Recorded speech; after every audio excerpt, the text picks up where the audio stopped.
sempre que você encontrar, né, no site do leiloeiro, que aquele leilão ele se trata de um leilão de direitos do fiduciante, a primeira coisa que você tem que ter em mente é que você não está ali, o que está sendo arrematado ainda não é o imóvel em si. Por quê? Porque esse imóvel, né, quando há o leilão de direitos do fiduciante, indica que o imóvel tem um contrato lá de financiamento em que o imóvel é garantia, né, de pagamento daquele débito por uma cláusula lá de alienação fiduciária do imóvel. Então, o que acontece? Qual que é a sistemática para que vocês entendam?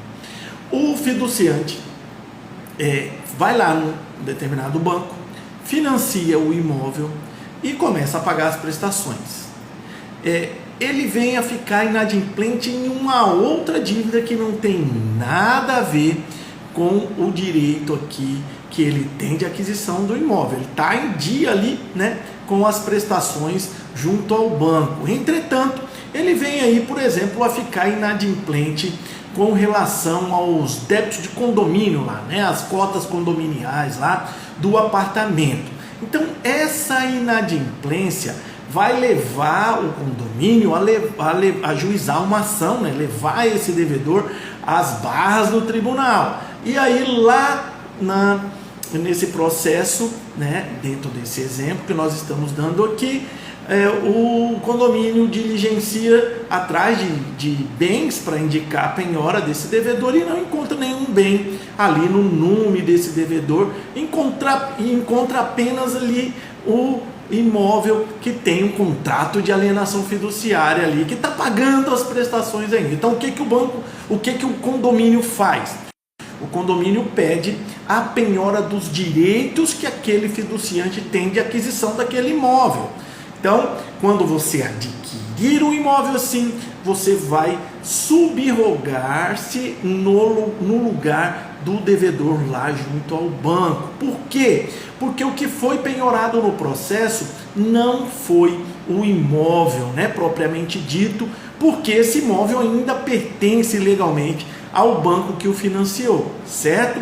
Então é importante assim, a precaução que você tem que ter nesse tipo de leilão, a precaução que você tem que ter é de efetivamente saber qual que é o saldo devedor lá do determinado imóvel que te interessa, porque muitas vezes uma arrematação que você, né, às vezes acha que é uma boa, né, oportunidade, quando você verificar o saldo devedor lá no banco relativo aos direitos desse imóvel, você pode se assustar, porque você nunca pode perder de vista o seguinte: quando você participa de um leilão de direitos sobre um determinado imóvel, você está comprando a posição daquele devedor relativo àquele imóvel. Você não está comprando o imóvel, porque o imóvel tem lá a sua propriedade ainda, né,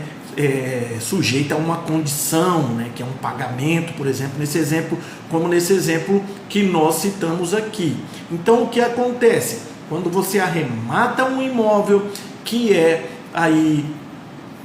de direitos, né, do fiduciante, na verdade você não está arrematando o imóvel, né?